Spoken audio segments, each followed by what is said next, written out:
Welcome back to the show, everyone. Dr. Jenny and Susan here with another exciting topic for you today. How to choose guests for a dinner party.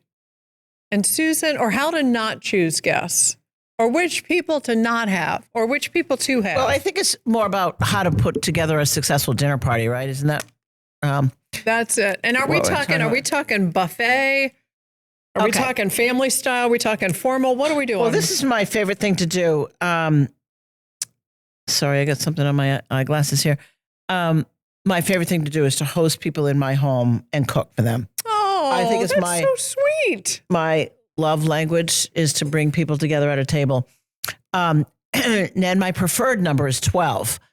But since I no longer have the table that seats 12, I can do 8 to 10, squeezing 10 skinny people or 8 regular people can sit at my table now. So that's my number.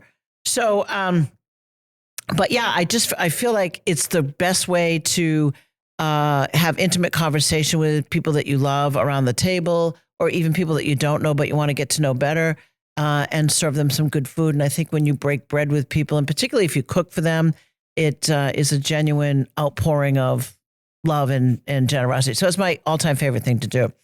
So the first thing I do is figure out who the guest list is going to be. And so the dinner changes a little bit if it's going to be people that I only know marginally well versus people that I really know really well. But I always try to have certain types at the table. So this is important. The first type I like. And I'm learning, Susan, because I have anxiety thinking about getting 12 people. You know what? A lot of people do. I'm like, no, a lot of people do. And I don't know, I've just been doing it for so long. I could literally put together a dinner party. It's now 12:30 as we're shooting this. You could be ready at 6 o'clock. At 6 o'clock for 30 people. Wow. I'm not kidding you. But it just comes with practice, and some people don't know how to do it. I have a very, very dear friend of forever who couldn't put a dinner party on if you know. That would be me. Okay, that's you. Me. Okay. But I think with practice, you could, of course, do that. But anyway, whether you can or you can't whether you like it or not doesn't really matter. I happen to like it, so I do it a lot. I love it. Yeah. But getting to it is just intimidating. Yeah. But I'm going to listen. I'm going to take mental notes here, and I'm going to learn. Okay. So 10 to 12. Yeah. Or 8 to 10. 8 to 10 now in my current table. 12 is my sweet spot. That's the size I like to entertain. Anyway, it doesn't really matter. However many people you have. Basically. Yeah. Okay. So you want to try to put together a list of people that everybody would get along with, obviously. I try not to bring people together who have different political views.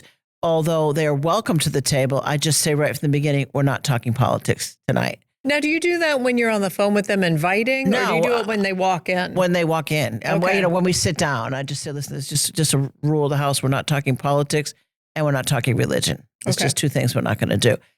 Because I have found, particularly in the last couple of years, that people are polarized and you don't come to there's no place to come to a central agreement. Like, oh, okay, I agree with you, Jenny. I think next time I'll change my vote. That's not going to happen. Yeah, so no. Like, why even broach the subject? So we say that right up front. I like that. It's always good to have a good storyteller at the table, somebody who can entertain people with stories. Now, that's you.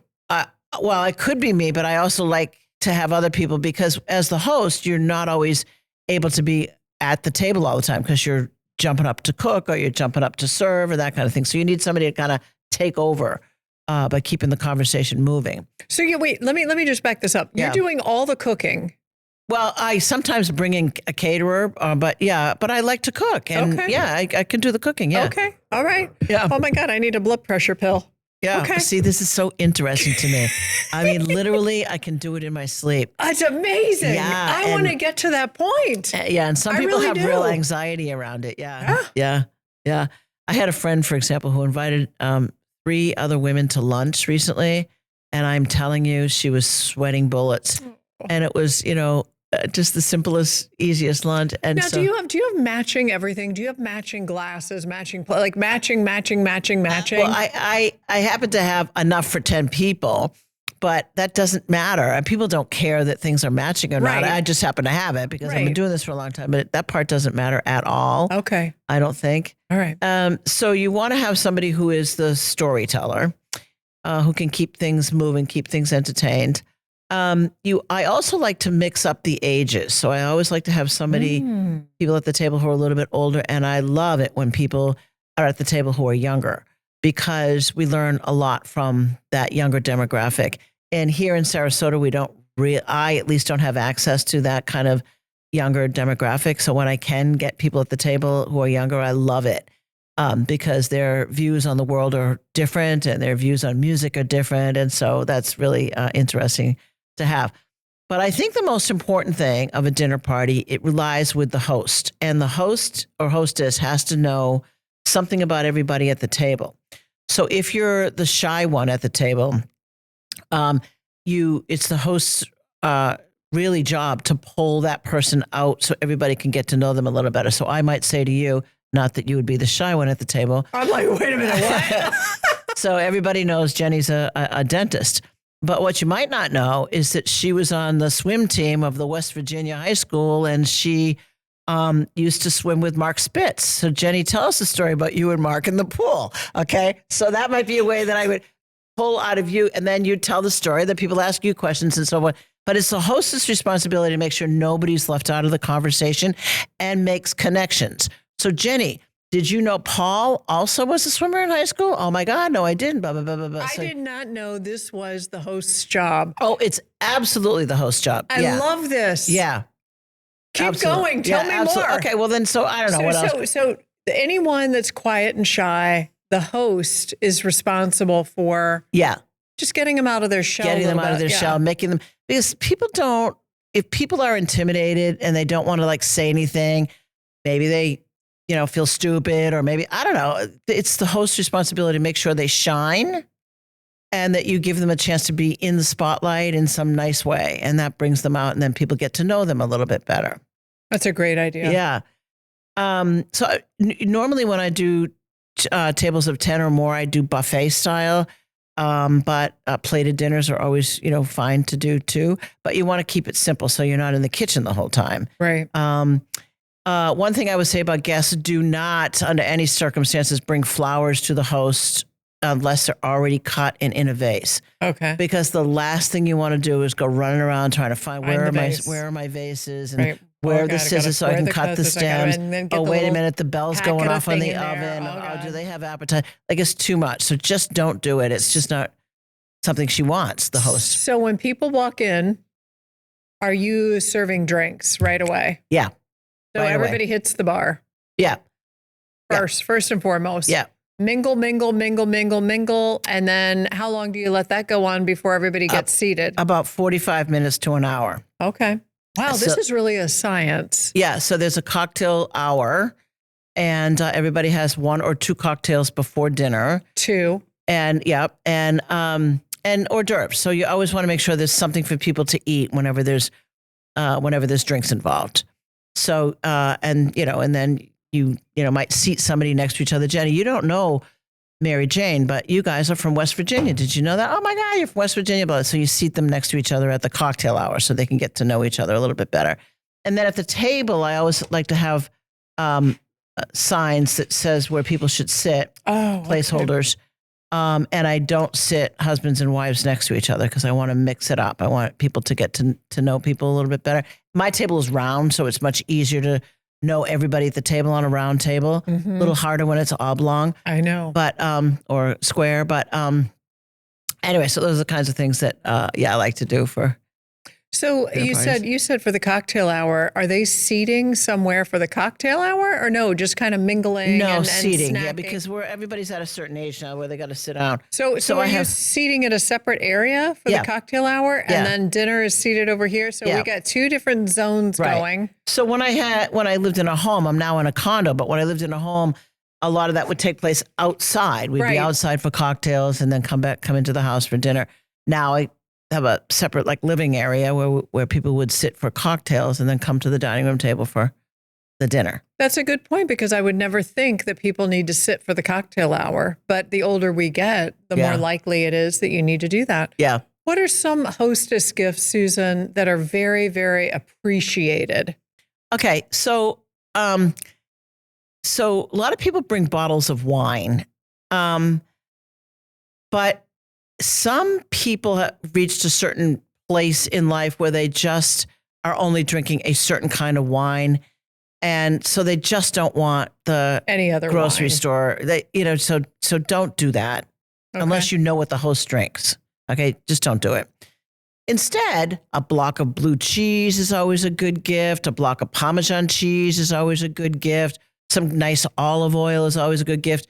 Those are the types of things a hostess could use over and over. Some nice tea towels hostess could use over and over. But you have to be very careful about when you bring wine, because if you bring, a bottle of wine that she doesn't drink, then it sits in the back of the closet for the rest of its natural life and never gets used. So, yeah. Those are great ideas. I would have never thought a block of cheese. Yeah. But it's so practical. Right. Everyone would use that. Yeah. These are great ideas. Yeah. What are some faux pas that guests should not make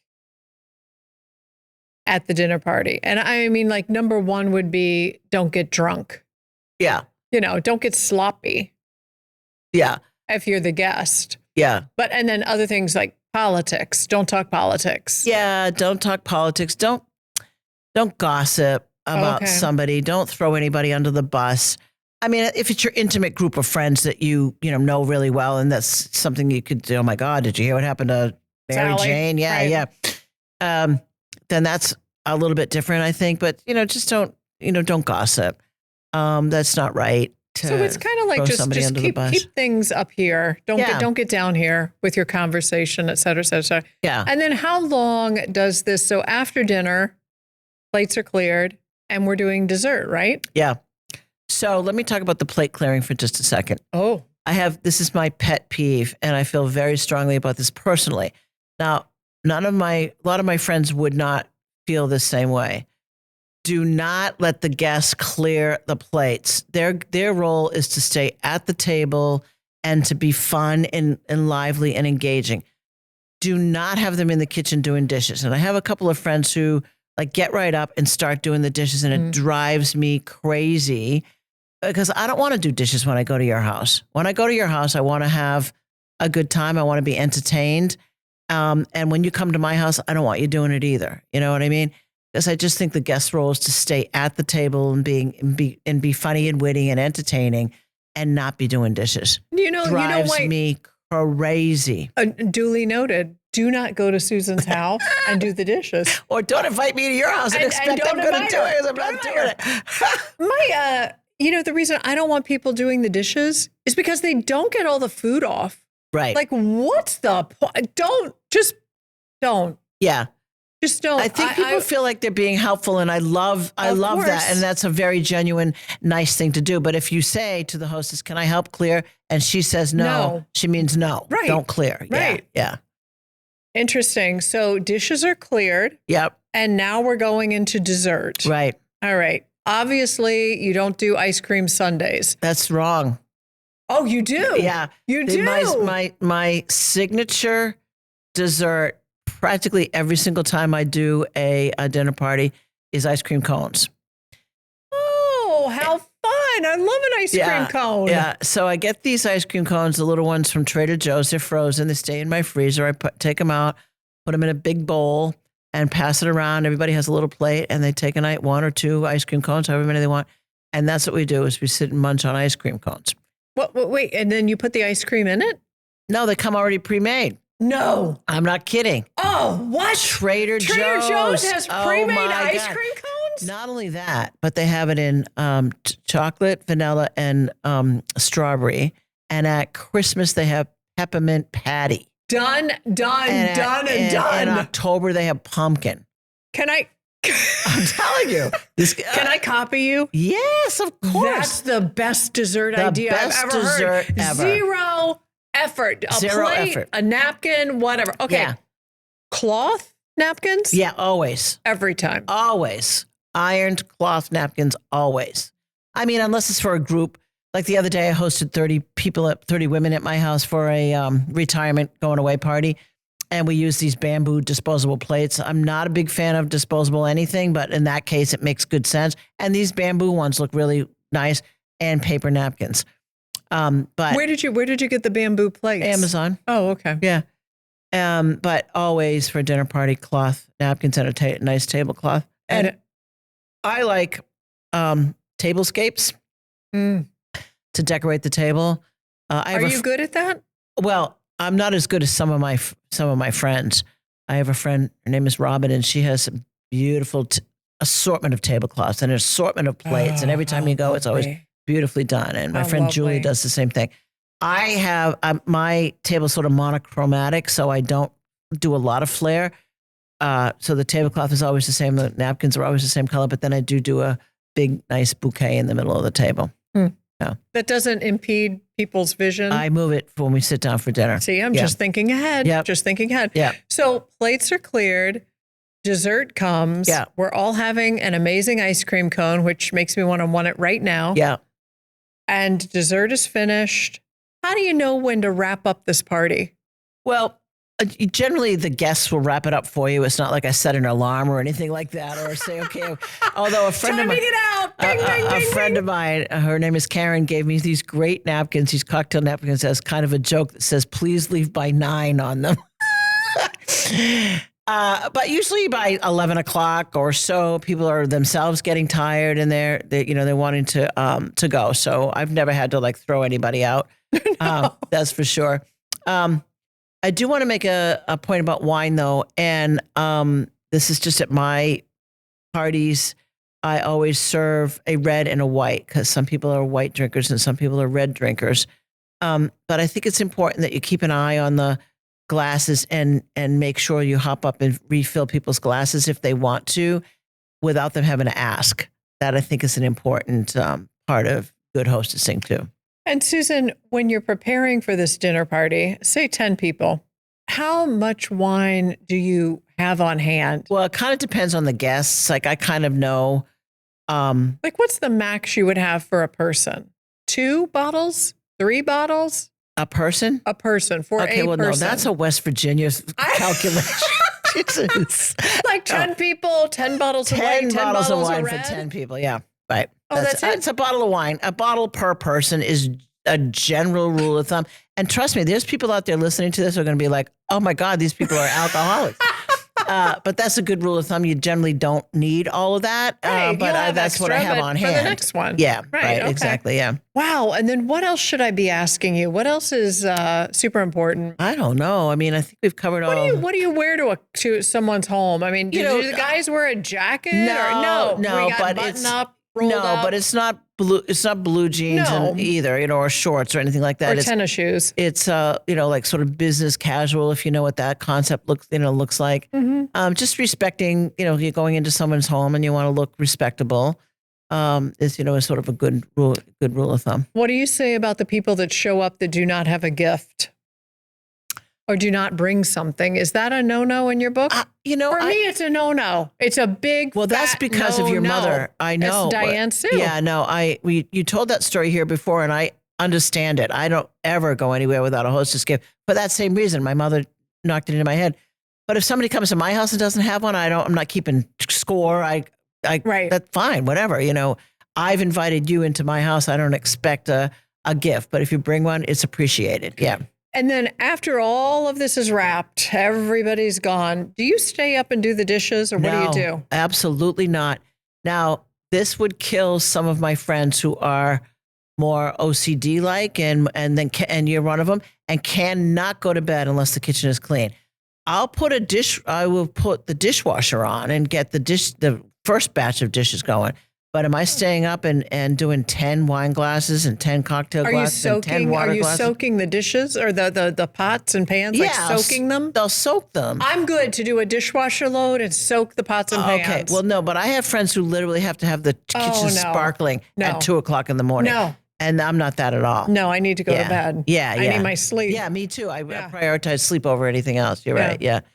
So then the only other thing I would add is music plays a big role in parties, and depending again upon the type of group it is, your music would fluctuate. but make sure you have something playing in the background that's sort of fun and lively. You don't want Beethoven. You probably don't want hip hop or rap. Metallica. But something that's sort of, there's this genre called yacht club rock and roll or something. It's Yacht rock radio. Yacht rock, yeah. Right. And that's pretty easy listening, and so. What about candles?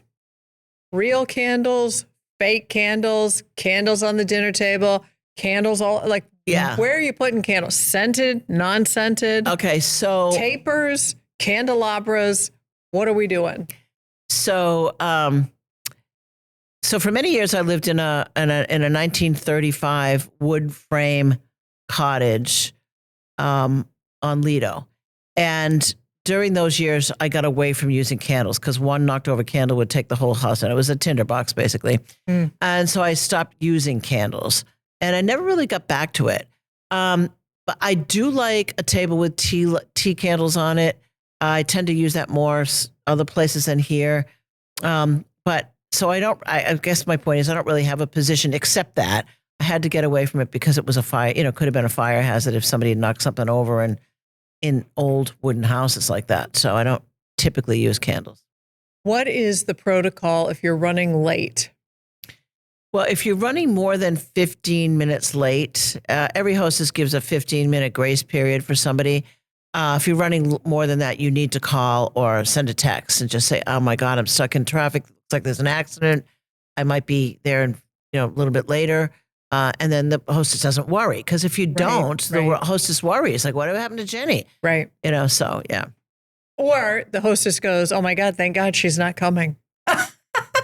Oh, well, jeez. Just to me. You might actually just have for me. Oh, my God.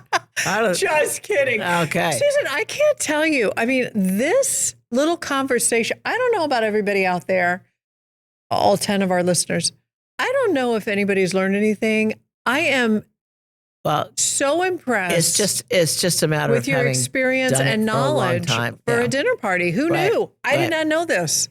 Yeah. Now, my favorite dinner party is over an open fire so I have this sort of place where I can do an open fire, and that's my favorite thing.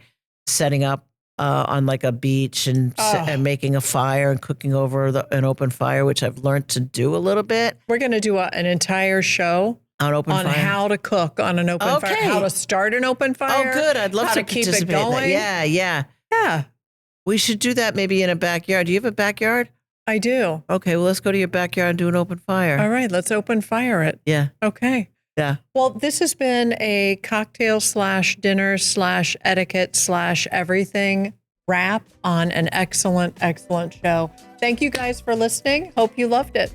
We thank you for listening and hope you enjoyed this podcast. If you did, please share this show with friends and family and subscribe to our YouTube channel. This way, you'll never miss weekly drops. Stay strong, dream big, and floss your teeth.